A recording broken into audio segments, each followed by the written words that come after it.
struggle for free speech was an integral part of the class struggle, of the struggle between those who have wealth and property against those who create that wealth and property and have it expropriated from them. And that's the way it went. Well, that's the way it went pretty much right down that whole century. The struggle that women had for greater speech, for greater standing, for greater presence, was not just a civil liberties issue in vacua. It wasn't just a gender ego thing. Oh, you men have the right to vote and speak and represent. We should have the right, therefore. Women faced very real material disabilities in terms of right to inherit property, the right of safety of person. They still face many of these difficulties today. And the view was, we are not going to get advance or secure our position until we can get our voices heard. And then when our voices are heard, we also have to get the vote to back those voices, and so on. And the same thing later on, right into the 20th century, with the struggle for civil rights in African Americans. Let's take the Bill of Rights itself. The Bill of Rights did not have an abstract value. In fact, there was, when the Founding Fathers got together in Philadelphia in May of 1787 and stayed together right through that hot summer in Conventional Hall with the windows sealed shut, no one was to hear their deliberations. We know pretty much what went on and what they said because of one person who was at that convention who would take the notes he took all day long and go home at night, or go home to his inn, and he would rewrite them. And he didn't publish the thing till every member of the convention had died, and including himself. He allowed for it then to be published. His name was James Madison. And Madison makes it very clear that the concern of these men was not for democracy, was not for rights. The concern was to build a viable government that would allow their class to have effective control of trade and commerce and currency and have the power to tax. That's what they were concerned about. So the Constitution literally had no rights in it, or a few things. There was a habeas corpus, ex post facto law, and prohibition of bill of attainder, and a few other things. But what we know is the Bill of Rights, what we know is the First Amendment came afterwards. It came when they turned to the nation and said, and to the states and said, we want you to ratify this Constitution. So it belongs to somebody else besides the what was it, 45 or 50 guys sitting in this little room in Philadelphia. And the state said, more than one of them said, we ratify this Constitution only on the stipulation that you attend to it a Bill of Rights about personal rights and protections from the powers of this new central government that you're building up here. And that's where the Bill of Rights came in. And Madison played a role on that too. He really started moving away from the Federalist camp after having been an active part of it. So, what am I saying there? I'm saying that to get that Constitution ratified, they had to make concessions. And they had to make concessions because there was a power there. There was a power of the people who had just fought a successful revolution who were not ready to hand the whole thing over to this merchant, banking, rich farmer, slavers and slave trader class, plantation owner class. They were not ready to hand it over there. They wanted certain guarantees. They wanted certain rights. So the right for free speech was born in that struggle against government power. It was a democratic struggle. It was the marshaling of democratic power that made inroads into what otherwise was a rather elitist document in terms of the interests that it served. The goal of the ruling interests in this country, and that includes the ones that are in the White House now, for all their smooth pablum and talk and cover, the goal is, in fact, to the third worldization of America.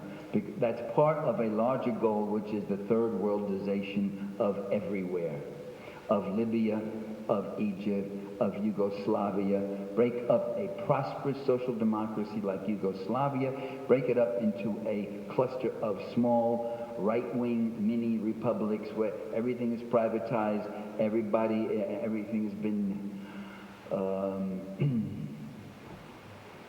deregulated and such, and everybody's poor, except for the few at the top who control more and more.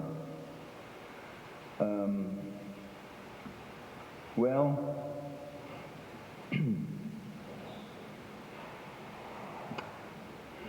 the fight for substantive democracy continued with some success right into the New Deal years of the 1930s.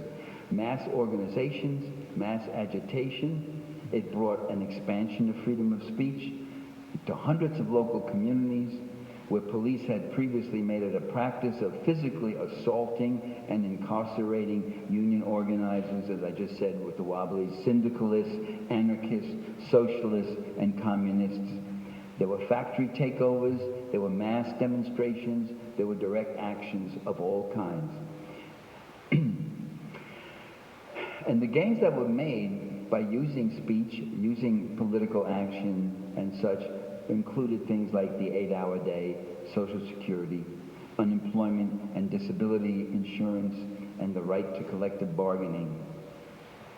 All such democratic economic rights, even though they may be seriously limited, insufficiently developed, they exist to some degree because of popular struggle against class privilege and class power. And the problem also is that all such economic and political rights are always under threat of being rolled back and undone. That when the people's standard of living is attacked, the people will mobilize and fight back, as you saw happen in Wisconsin.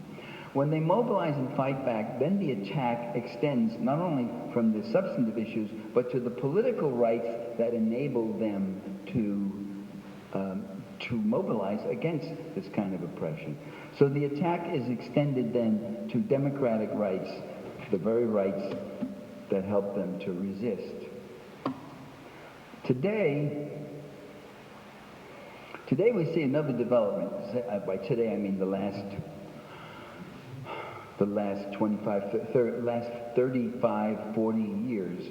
We have seen a militarization of the police power in America as we've never seen before.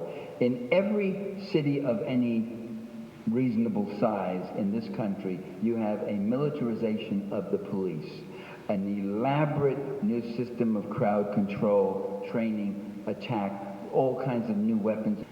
Acts of repression against peaceful demonstrators. We see this now.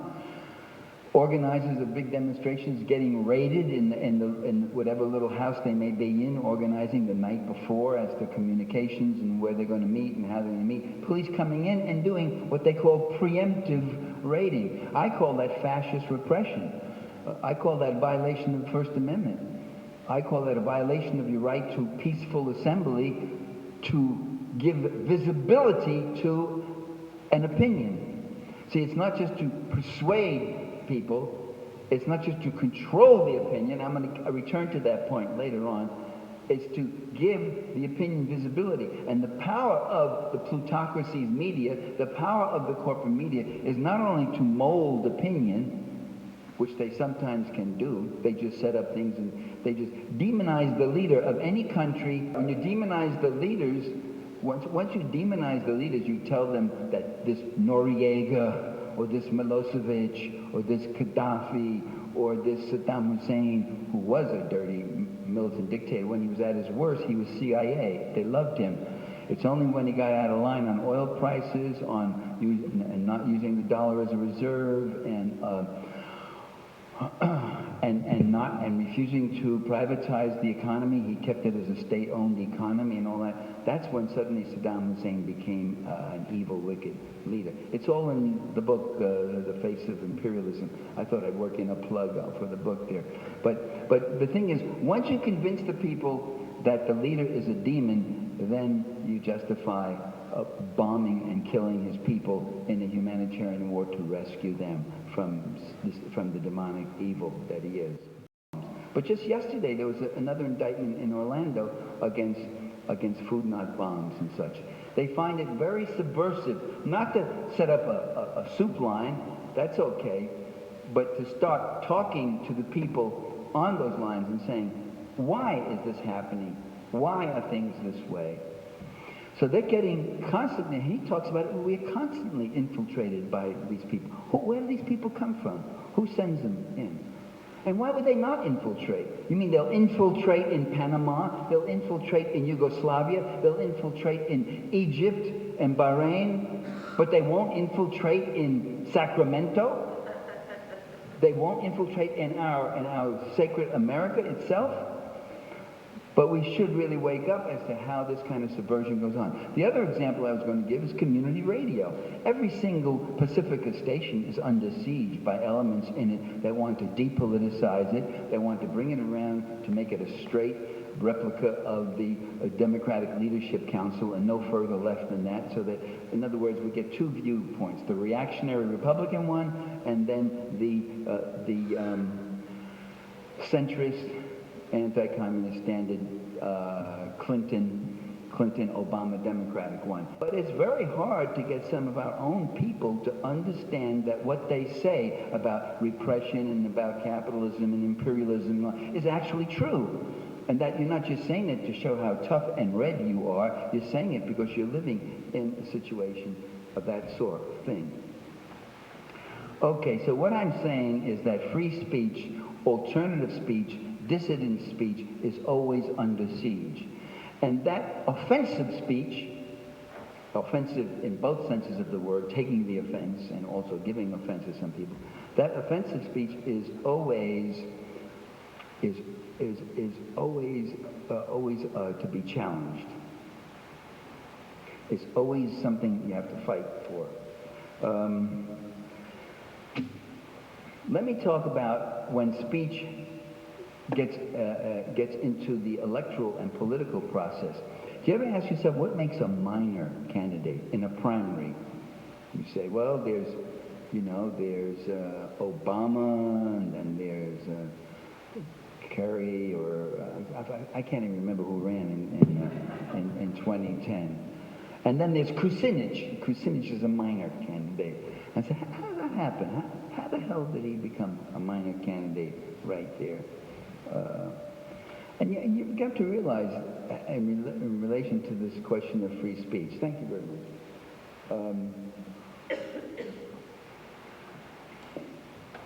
The question looms really, when it comes to electoral politics and free speech, how much free speech can you afford? What you can afford is then decides what's a minor candidate, or a huge war chest makes you a major candidate. Very rich and powerful backers makes you a major candidate. Getting little donations and such and scurrying around and getting from place to place by a bus instead of a jet, that makes you a minor candidate. You see, there are three primaries in America. Three primaries, not one. There's the primary, we all know, the voting primary, which some of us even participate in when you vote for a candidate. But before the voting primary, there's the media primary. And before the media primary, there's the money primary. And so what you got today is very different from it was back in the 50s and 60s when I was studying elections at Yale University and all that stuff. Very different. In those days, candidates used to hide the fact that they had money. They used to hide the fact that they had big, fat cat contributors who were giving them a war chest of millions of dollars. Because that was in the, you're supposed to be out there for the little guy, for the voter. And you talk about how my family had to struggle, and we only owned 5 bowling alleys, but we managed and like. But today, it's the opposite. When George W. Bush announced 2000, when did he first run? Was it 2000? It's all blocked, it's all blank. It's horrible 8-year amnesia I have here. When George Bush ran, he made it known in his primary that he had $50 million. He and Karl Rove had already tapped every big Republican fat cat, the usual straight figures, and they cleaned them out. Now, only the very rich, the super rich, get to vote in the money primary. You may have noticed. How many of you have voted in the money primary? I'm not talking about $5. You know, that's just to keep you busy. But okay. Then comes the media primary. Instantly, in the media primary, they decide who the front runners are and who the minor candidates are. And it's based on the money primary for the most part. It's based also on politics. If you're too progressive, you are, by definition, a minor candidate. Too. No one's really going to believe you or want what you say, and the like. So the media labeling is self-fulfilling. If the media treats you as a minor candidate and doesn't cover your stories, and even in the debate doesn't even show you as they cut the camera over to the side, and you're not even seeing that one little second on the stage there. You got it. You see, if in fact, I remember back in '90, I guess it was '90, around there, '92, the '92 election. Just before that, in '91, somebody sent me, I don't know who, sent me the whole guest list at the Bilderberg conference. A big stack, all these fat cats, plutocrats, you know, international tycoons and political leaders, with a sprinkling of some writers, journalists to write up their position papers for them. They're there too. So immediately I start turning the thing, and I want to go to USA. And I come to it, and the first name I see is no surprise. It says David Rockefeller, Rockefeller Brothers, New York City. I said, no kidding. The second name did surprise me. It was a guy I was just vaguely, the only thing I remember about him is he was the only governor in America who sent his National Guard down to Guatemala, El Salvador to kill people in counterinsurgency. He worked with the CIA. And his name was the Honorable William Jefferson Clinton. I said, Governor of Arkansas. I said, what the hell is the governor of Arkansas doing at the Bilderberg conference with Rockefeller? Well, within 3 or 4 months, I found out. The media were defining him as the front-running candidate. He won the media primary, you see. He was the front-running candidate. How the hell do they know he's the front-running candidate? I haven't even seen any polls yet. New Hampshire hasn't even voted yet. Now, then comes the Supreme Court and free speech. The Supreme Court has committed 2 magic acts of alchemy. You all know what alchemy is. For centuries, the alchemists were trying to change lead into gold and do all these magic things. The Supreme Court does that all the time. In 1868, there was a case, and it was Santa Clara County, not far, Santa Clara County versus Southern Pacific Railroad, 1868, and it said that the state of California could not regulate that railroad because that would be a violation of the 14th Amendment rights of the railroad, which says, the 14th Amendment says, as the 5th Amendment applies to people restraining the federal government, the 14th Amendment applies to state governments. It says no state shall pass a law that in any way violates the due process or equal protection of the laws of any person. And other people said, wait, where's the person here? And they said, Southern Pacific Railroad Corporation is a person. That's a magic alchemy. And that's been used again and again, and still being used, as you know, most recently in the Citizens United case. Everybody focuses on that, but there's this other magic alchemy which was very much pronounced in the Citizens United case of last year, 2010. And it originally was enunciated in Buckley versus Valero in 1976. And that's another kind of magic alchemy which transforms money into speech. And it says, if you have the money and the state government says, wait a minute, you can't spend $30 million on a primary election or $142 million, that's plutocracy. That's not doing what you're supposed to do. Why, you could say, you're limiting my right to free speech. In a way, it's sort of true, as I just said, with elections, the only speech you get is if you can buy it. You could see it that way. But constitutionally speaking, and in a dissenting opinion, Justice John Paul Stevens said, money is property. It is not speech. That's, in fact, I think the quote. That's exactly an exact quote of what he said. That this is a fabrication. This is a finessing of things. But money is the kind of property that feeds into and mobilizes all sorts of other power resources. I haven't mentioned the other roles that money plays besides money primaries and money elections and money referendums and all the like. Money also provides ownership of print and broadcast media.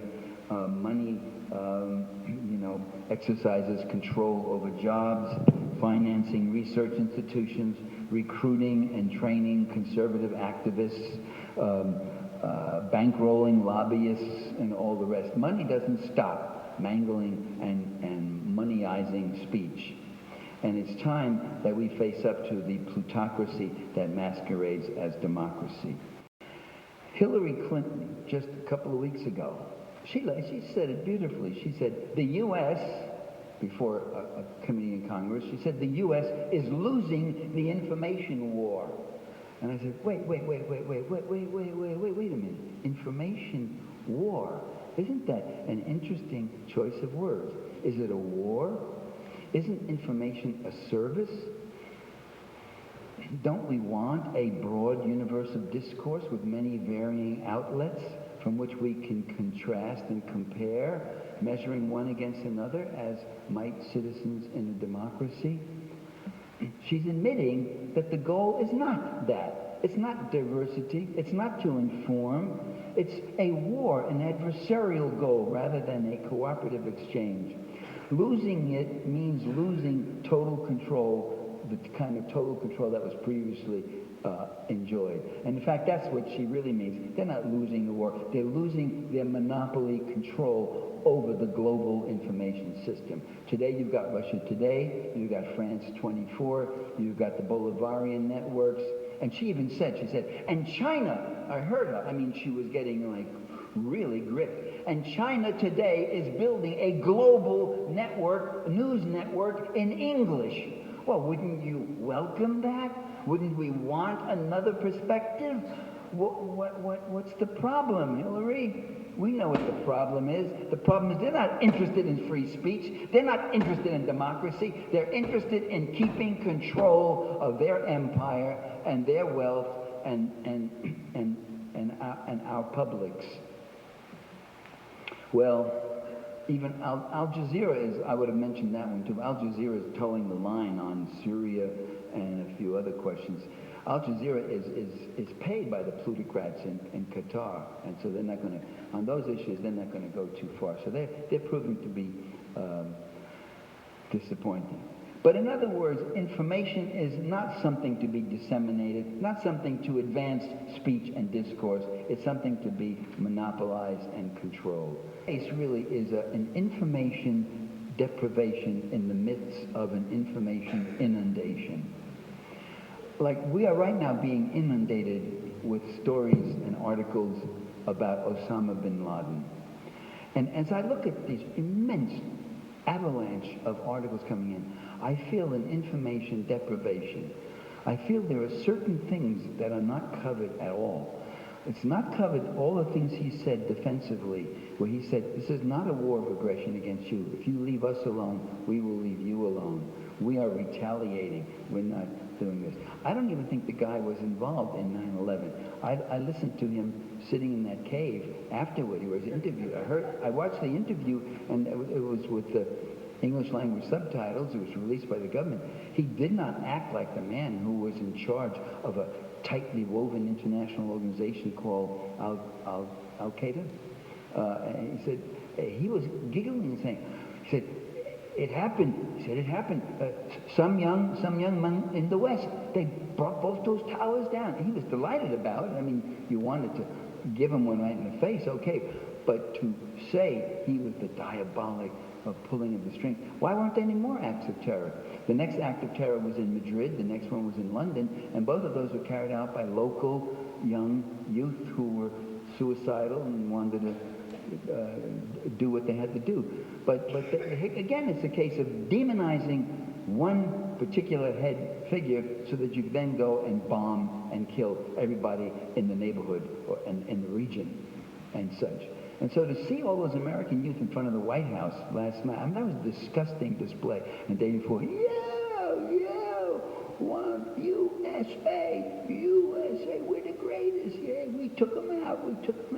So what the hell are you doing? I feel an information deprivation. I say, what did he mean when he said we would leave you alone if you would just leave us alone? What did that mean? Was that just to throw us off his track or what?